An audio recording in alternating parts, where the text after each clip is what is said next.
আসসালামু আলাইকুম। আজকে কিভাবে খুব সহজেই বীজ থেকে চারা তৈরি করা যায় তা দেখাবো। তার জন্য প্রথমেই আপনাদের ভালো মানের বীজ সংগ্রহ করতে হবে।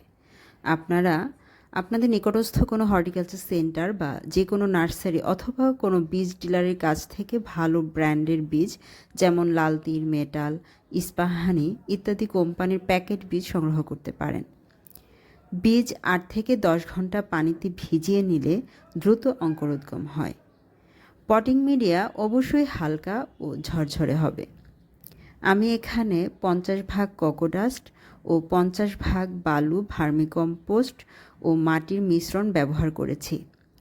বীজ বেশি ছোট হলে বালু বা পটিং মিডিয়ার সাথে মিশিয়ে নিলে বীজ পাতলা করে ছিটাতে সুবিধা হবে। এবার বীজতলায় হালকা করে পটিং মিডিয়া দিন। বীজতলাটিকে একটি পলিথিন শিট দিয়ে ঢেকে দিতে হবে। বীজ অঙ্কুরিত হলে পলিথিন শিটটি সরিয়ে ফেলতে হবে।